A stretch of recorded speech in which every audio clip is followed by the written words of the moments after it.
రాష్ట్ర వ్యాప్తంగా విద్యారంగ సమస్యలు పరిష్కరించాలని ఏఐఎస్ఎఫ్ తూర్పు గోదావరి జిల్లా సమితి ఆధ్వర్యంలో మీడియా సమావేశం నిర్వహించారు. ఈ సందర్భంగా ఏఐఎస్ఎఫ్ రాష్ట్ర ప్రధాన కార్యదర్శి బందెర నాజర్జీ మాట్లాడుతూ ఎన్నికలలో ఎన్డీఏ కూటమి ఇచ్చినటువంటి హామీల్లో భాగంగా పీజీ విద్యార్థులకు శాపంగా మారిన జీవో నెంబర్ 77 రద్దు చేయాలని డిమాండ్ చేశారు.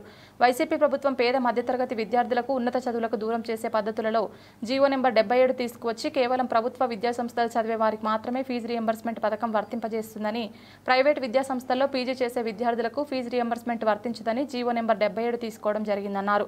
తక్షణమే జీవో నెంబర్ 77 రద్దు చేయాలని డిమాండ్ చేశారు. ఈ కార్యక్రమంలో ఏఎస్ఎఫ్ జిల్లా ప్రధాన కార్యదర్శి చింతలపూడి సునీల్, జిల్లా ఉపాధ్యక్షులు కె శ్రీనివాస్, ఈ చరణ్ తదితరులు పాల్గొన్నారు. కీలక నేతగా వ్యవహరిస్తున్నటువంటి ఈ రాష్ట్ర విద్యాశాఖ మంత్రి నారా లోకేష్ గారు తన సొంత మంగళగిరి నియోజకవర్గంలో అధికారంలోకి రాకముందు యువగలం పాదయాత్రలో విద్యార్థులను సమీకరించి అనేక హామీలు ఇవ్వడం జరిగింది. ఆ మంగళగిరి నియోజకవర్గంలోనే మేము అధికారంలోకి వచ్చిన వెంటనే ఏదైతే డిగ్రీలు పూర్తి చేసుకున్నటువంటి విద్యార్థులు పీజీకి వెళ్ళాలంటే పీజీ సీట్ రాసిన తర్వాత ఈ జగన్మోహన్ రెడ్డి ప్రభుత్వం కేవలం ప్రభుత్వ పీజీ కళాశాలలు, ప్రభుత్వ యూనివర్సిటీలు సీట్లు వచ్చిన వారికే రియంబర్స్మెంట్ స్కాలర్షిప్ ఇస్తూ ఉంది. ప్రైవేట్ పీజీ కళాశాలల్లో, ఎయిడెడ్ పీజీ కళాశాలల్లో సీట్లు వచ్చిన పీజీ విద్యార్థులకి రియంబర్స్మెంట్ స్కాలర్షిప్ నిలిపివేసి జీవో నెంబర్ 77 తీసుకురావడం జరిగింది.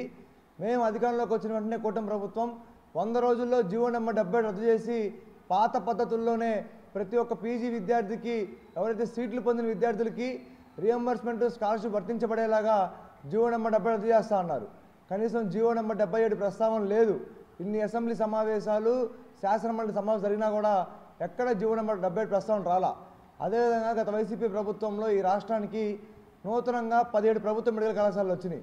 17 మెడికల్ కళాశాలల్లో గత ప్రభుత్వం 5 మెడికల్ కళాశాలలు నిర్మించి పూర్తి స్థాయిలో 50% కన్వీనర్ కోటాగా, 50% బి కేటగిరీ, సి కేటగిరీగా విభజించి బి కేటగిరీని 12 లక్షలకు, సి కేటగిరీ 25 లక్షల రూపాయలకు అమ్ముకుంటా ఉంది. మేము అధికారంలోకి వచ్చిన వెంటనే జీవో నెంబర్ 107, 108 రద్దు చేసి నీట్ రాసి సీటు పొందినటువంటి విద్యార్థులకి పూర్తి స్థాయిలో 100% ఎంబీబీఎస్ సీట్లు ఇస్తామని చెప్పారు. అధికారంలోకి వచ్చిన తర్వాత మాకు మెడికల్ కళాశాలలు అవసరం లేదని చెప్పని కూటమి ప్రభుత్వంలో ఉన్నటువంటి నారా చంద్రబాబు నాయుడు గారు, సీఎం గారు నేషనల్ మెడికల్ కౌన్సిల్కి లెటర్ రాయడం జరిగింది. ఏఎస్ఎఫ్ డిమాండ్ చేస్తూ ఉన్నాం.